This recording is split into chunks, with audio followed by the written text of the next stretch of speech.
या बैठकीमध्ये सांगितलं की कोरोनाचा रोग हा सगळ्या जगातला रोग आहे. आणि आज अमेरिकेसारखा देश आपण बघतो की सर्वसाधारणाने समृद्ध असलेला देशसुद्धा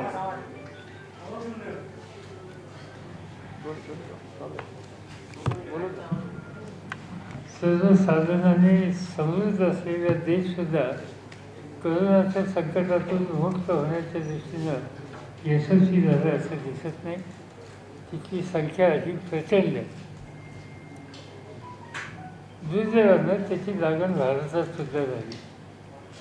आणि भारतामध्ये आत्तापर्यंतची माझी जी माहिती आहे त्याच्यामध्ये महाराष्ट्र, तामिळनाडू, दिल्ली, कर्नाटक या 4 राज्यामध्ये तुलनात्मक पेशंटची संख्या, रुग्णांची संख्या अधिक आहे.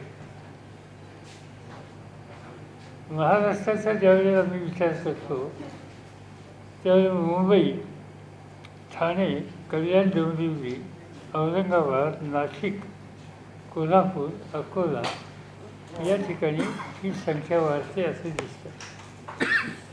त्यातलं मुंबईचं चित्र हा दुरुस्त व्हायला लागले.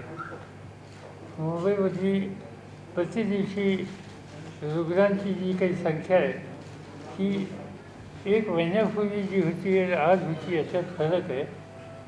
पण दुसरी एक गोष्ट अशी आहे की जाणीवपूर्वक राज्य सरकारच्या आरोग्य खात्याने एक निर्णय घेतला की जास्तीत जास्त टेस्टिंग करायचं आणि टेस्टिंग करून त्याच्यात कोरोनाचा प्रादुर्भाव झालेले पेशंट किंवा व्यक्ती ह्या बाजूला करायच्या. याचा अर्थ त्या सगळ्यांना हॉस्पिटलमध्ये जायची आवश्यकता नसते. ज्या ज्या केसेस असतील त्यांना जरूर हॉस्पिटलचा विचार केला जातो. पण काही लोक घरीमध्ये सुद्धा आणि काही दैनंदिन काम करतसुद्धा राहू शकतात. अनेक तज्ज्ञांनी सांगितलेलं आहे की इथून पुढच्या जीवनामध्ये कोरोनाला घेऊनच आपल्याला जगावं लागेल आणि परिस्थितीला तोंड द्यावं लागेल. आणि म्हणून हे चित्र आता आपल्याला सगळीकडे दिसतं आहे. महाराष्ट्रात ज्या शहरांचा उल्लेख, जिल्ह्यांचा उल्लेख मी केला त्या जिल्ह्यांच्यामध्ये आरोग्यमंत्री, तिथले पालकमंत्री, त्या जिल्ह्याचे दुसरे मंत्री हे सगळ्यांनी एकत्र आम्ही बसून काही कमतरता असल्या, काही अडचणी असल्या, राज्य सरकारकडे काही आणखीन गोष्टीची आवश्यकता असली आणि केंद्र सरकारच्याकडे काही गोष्टींची आवश्यकता असली ती जाणून घ्यावं आणि त्याच्यामध्ये त्या जिल्ह्याच्या या सगळ्या यंत्रणेला कशी मदत करता येईल याबद्दलचा आम्हा लोकांचा प्रयत्न आहे. राज्याचे मुख्यमंत्री उद्धव ठाकरे ते स्वतः गेले काही महिने अक्षरशः सकाळपासून संध्याकाळपर्यंत केवळ एका कामाच्यासाठी त्यांनी आपलं लक्ष केंद्रित केलेलं आहे. मुंबईमध्ये अधिक लक्ष त्यांनी घातलेलं होतं, आवश्यकता होती, कारण मोठं शहर आहे आणि तिथला परिणाम आता जास्त झाल्याचा बघायला मिळतो. त्यांची इच्छा होती या ठिकाणी येतील, माझ्या माहितीप्रमाणे ते येतील यानंतर, कारण बाकीच्या ठिकाणी त्यांनी जावं अर्थात त्यांची स्वतःची इच्छा आहे आणि त्यामुळे तेही त्यांचं काम करतील. पण फील्डवर काही लोकांनी जावं आणि फील्डवरचं आमचं ऑब्झर्वेशन आम्ही मुख्यमंत्र्यांच्यापर्यंत करून त्यांनी पुढचे धोरणात्मक निर्णय घ्यावेत असा साधारणतः प्रयत्न आम्हाला सगळ्यांचा सामुदायिक आहे. आणि त्या दृष्टीनं ही आजची भेट होती. यापेक्षा मला काही अधिक सांगायची आवश्यकता नाही. काही प्रश्न विचारायचे असले तर आपण विचारू. नाही, साधारणतः असं की टेस्टिंग आपण वाढवलं की त्याच्यातनं संख्या वाढलेली दिसते. आता इथं कमतरता नाही, इथं बऱ्याचशा गोष्टींच्याबद्दलची पूर्तता केलेली दिसते. पण काही गोष्टी आता उदाहरणार्थ बेडची संख्या आहे आणि ती वाढवण्याच्या दृष्टीने आत्ता काही पावलं टाकलेली आहेत. कदाचित आणखीन एक 10-12 दिवसामध्ये वाढलेले बेड हे सुद्धा उपलब्ध या ठिकाणी होतील. आता जे आकडेवारी डिस्ट्रिक्ट पर्सनलीने आम्हाला दिली त्याच्यामध्ये नाशिक महानगरपालिकेच्या कार्यक्षेत्रामध्ये आज पेशंटची संख्या आहे, त्यांना बेडची आहेत, पण त्यामध्ये वाढवायची आवश्यकता आम्हाला वाटते. कारण उद्याच्याला कदाचित ही संख्या वाढली तर बेड्स उपलब्ध नाहीत असं नको. आणि बाकीच्या ठिकाणी असं ही संख्या ही ग्रामीण रुग्णालयामधून वाढवलेली आहे आणि त्याशिवाय पालकमंत्र्यांनी सांगितलं की आता आम्ही या नाशिक महानगरपालिकेच्या कार्यक्षेत्रात आणखीन काही बेड वाढवण्याच्या दृष्टीनं त्यांनी यंत्रणा तयार ठेवलेली आहे. ते काम लवकरच पुरे होईल. त्याशिवाय इथं थोडीशी डॉक्टरची कमतरता खरं म्हणलं तर असायचं कारण नाही. पण आत्ताच मी सांगितलं की महाराष्ट्राचं आरोग्य विद्यापीठ हे नाशिकला आहे, संपूर्ण राज्याचं.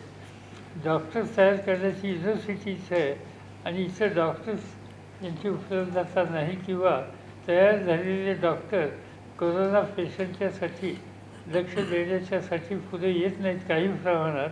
ही काही लक्षण चांगलं नाही.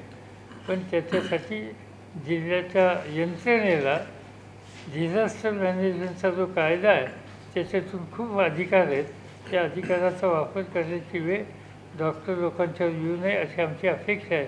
पण जर आलीच तर त्याचाही वापर करून त्यांची उपयुक्तता सक्तीनं करण्याची काळजी घ्यावी लागेल. याच्यामध्ये बाकी इतर काही गोष्टींच्याबद्दलचं काही फारशा अशा तक्रारी या ठिकाणी आलेल्या नव्हत्या.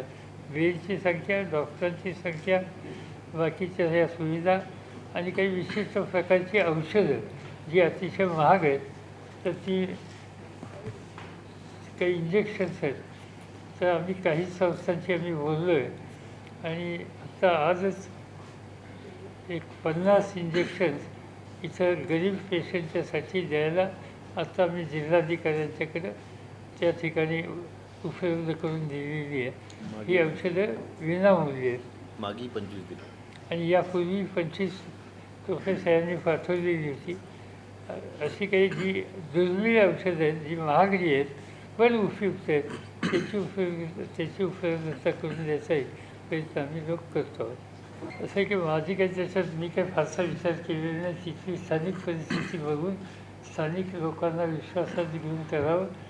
पण हे आरोग्याचं जसं संकट आहे तसं आर्थिक संकटसुद्धा मोठं देशावर राज्यावर येईल.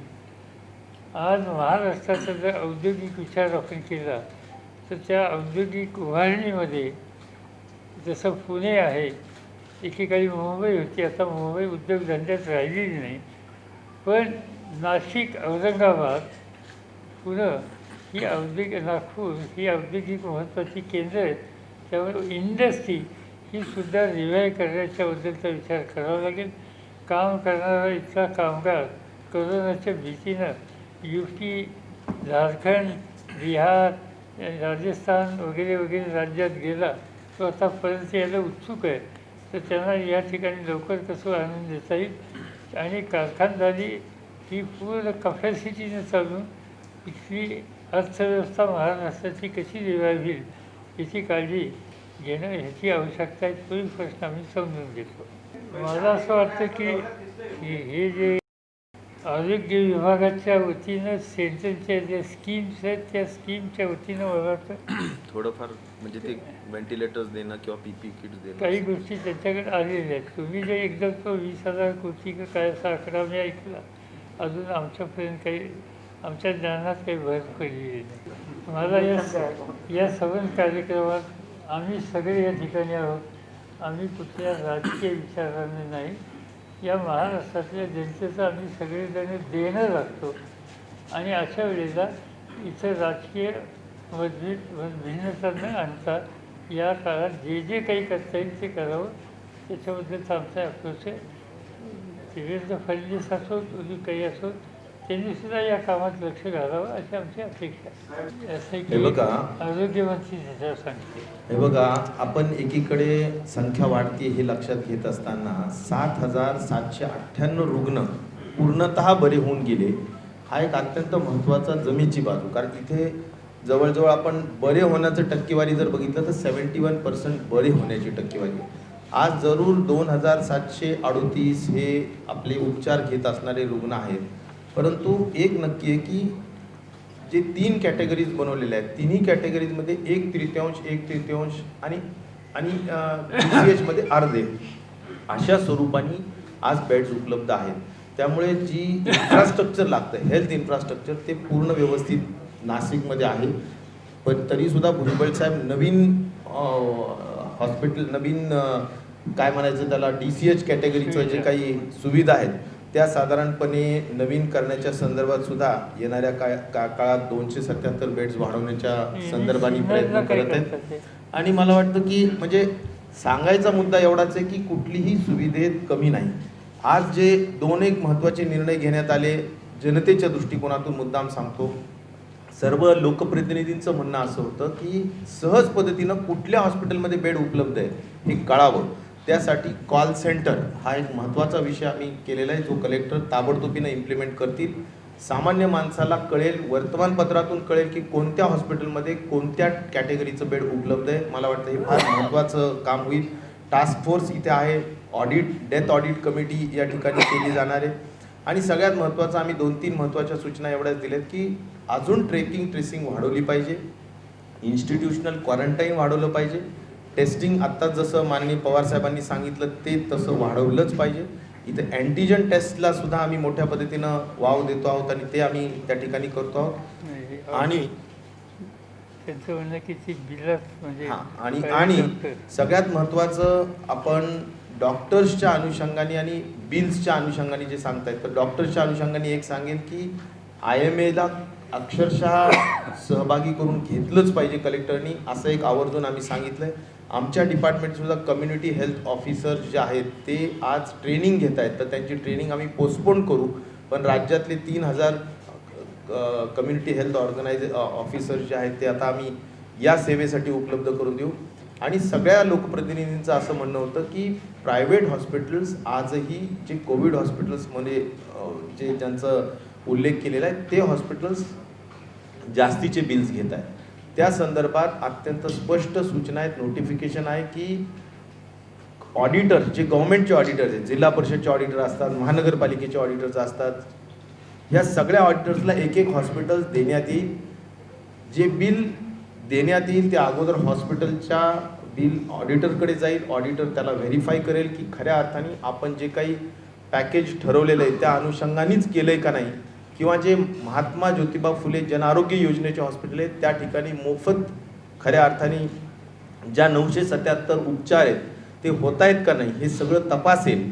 आणि त्या दृष्टिकोनातूनच मग पुढे बिल ते काउंटर सिग्नेचर ऑडिटरची पाहून नंतर ते बिल खऱ्या अर्थाने रुग्ण आणि त्यांच्या नातेवाईकांना दिलं जाईल. हा पण एक महत्त्वाचा विषय या ठिकाणी सांगितण्यात आलेला आहे. मालेगाव हे आता एक आपली यशोगाथा तयार झालेली आहे. ज्या पद्धतीनं धारावीमध्ये आपण प्लाझ्मा बँक माननीय मुख्यमंत्र्यांनी घोषणा केली, त्याच धर्तीवर आणि त्याच पद्धतीचं आज मालेगाव सक्सेस स्टोरीसुद्धा आहे. त्यामुळे इथले जे काही पोलीस कर्मी असतील आणि मालेगावचे सगळे रुग्ण जे काही बरे झालेले रुग्ण असतील त्या सगळ्यांनाच मी आव्हान करेल या निमित्ताने की आपण इथे प्लाझ्मा थेरपीचं एक महत्त्वाचं सेंटर नक्की सुरू करू आणि त्या दृष्टिकोनातून त्यांचा एक खूप मोठा उपयोग येणाऱ्या काळात म्हणजे रुग्णांना सुद्धा चांगल्या पद्धतीनं होईल. रिक्त जागांच्या बाबतीत आम्ही लवकरच, मी जसं पुढे इथंच सांगितलं होतं, तर आमच्या सगळ्या रिक्रुटमेंट रूल्सची संपूर्णतः बदल करून मेरिटवर सगळ्या जागा भराव्यात अशा पद्धतीचं FD आणि आमचे जे काही वेगवेगळे जे विभाग आहेत त्या सगळ्यांकडून क्लिअर होऊन माननीय मुख्यमंत्र्यांकडे फाईल गेलेली आहे. जर त्यांनी आज मान्यता दिली तर आम्ही आमच्या ज्या रिक्त जागांचं प्रमाण, जे सगळ्याच लोकप्रतिनिधींचा चिंतेचा विषय असतो की आमच्या नर्सेस असाव्यात, जे काही आमचे MPWचे लोक असावेत किंवा बाकीचे वॉर्ड बॉईजपासून डॉक्टर्सपासून, ते या सगळ्या जागांना सुद्धा आम्ही मेरिटवर भरण्याच्या संदर्भाने येणाऱ्या आठवड्यात 2 आठवड्यात निर्णय निश्चित प्रकारे घेऊ. लॉकडाऊनसाठी एक जगभरामध्ये जो एक थंब रूल आहे, तो थंब रूल मी मुद्दाम, मला जी माहिती सांगण्यात येते त्याच्यावरून मुद्दाम सांगेन की शक्यतो आपल्याजवळ हेल्थ इन्फ्रास्ट्रक्चर कसं आहे त्याच्यावर आपण लॉकडाऊन करत असतो. 2 उद्देश असतात. एक, आपली जी साखळी आहे ती ब्रेक करण्यासाठी, तो एक उद्देश की जेणेकरून जे आज मोठ्या पद्धतीनं लोक सगळीकडे काम करत असतात तर ते ब्रेक व्हावं, घरी थांबून ती साखळी ब्रेक व्हावी, हा एक उद्देश. आणि दुसरा उद्देश असतो की आपल्याजवळ जे हेल्थ इन्फ्रास्ट्रक्चर आहे ते जर कमी असेल, ते जर रॅम्पअप करायचं असेल, वाढवायचं असेल, बेड्स वाढवायचे, डॉक्टर्स वाढवायचे, अन्य काही सुविधा वाढवायच्या, तर त्यासाठी सुद्धा तो एक ब्रीदिंग टाईम असतो, त्याच्यामध्ये आपल्याला करायचं असतं. आज नाशिकमध्ये 15 ऑगस्ट ते 31 ऑगस्टपर्यंतची जी काही वाढणारी संख्या आहे, जी गती आहे, ते सगळं लक्षात घेता आज उपलब्धता भरपूर आहे असंच आरोग्य विभागाचं मत आहे, तसंच त्यांनी सांगितलेलं आहे. आणि त्या अनुषंगाने संख्या लक्षात घेऊन आणि इथली बेडची कॅपॅसिटी आणि इन्फ्रास्ट्रक्चर लक्षात घेऊन लॉकडाऊनचा निर्णय घेतला जातो. तो माननीय मुख्यमंत्री महोदयांनी स्थानिक पातळीवर तिथल्या प्रशासनाला पालकमंत्र्यांना वर ते सोपवलेलं आहे. पण तो थंब रूल काय आहे, साधारणपणे काय निकष लक्षात घेऊन करावं, याबाबत माननीय भुजबळ साहेबांनी आमच्याशी सगळ्यांची चर्चा केली. आणि त्या चर्चेच्या अनुषंगाने सुद्धा मी हे सांगेन की आज लगेचच करावं अशातला अजिबात गरज नाही आहे. पुढे गरज पडली तर निश्चित प्रकारे त्याच्या संदर्भातला निर्णय घेण्यात येईल. रेमडेसिवीर आणि फ्लॅव्हिपिरावीर टॉसिलोझुमाब या संदर्भातल्या सगळ्या ऑर्डर्स 3 कंपन्यांना देण्यात आलेल्या आहेत आणि त्याचे रेट्स फिक्स करण्यात आलेले आहेत. आता कलेक्टर आणि महानगरपालिकेचे आयुक्त यांनी त्या फिक्स रेटमध्ये त्या कंपनीजकडून डायरेक्टली मेडिसिन्स मागवायला अजिबात हरकत नाही आहे. त्या सगळ्यांच्या इंडिया हेड्सला सुद्धा मी स्वतः बोललो व्हिडिओ कॉन्फरन्सिंगनी आणि त्यांनी सगळ्यांनी 2 ते 3 दिवसात ह्या सगळी उपलब्धता आम्ही नक्की करून देऊ असं सांगितलं. आज माननीय साहेबांनी सुद्धा CSR मधून असे काही तातडीनं गरीब माणसांसाठी की जे अजिबात स्वतः पेमेंट करू शकत नाही, श्रीमंत माणूस आज कॉम्पॅशनेट ग्राउंडवर इकडून तिकडून आणून करेल, पण आज CSR माध्यमातून त्यांनी उपलब्ध करून देण्यात आले आहेत आणि 4-5 दिवसामध्ये याची मुबलक उपलब्धता होईल हे मी तुम्हाला खात्रीपूर्वक या ठिकाणी सांगू इच्छितो.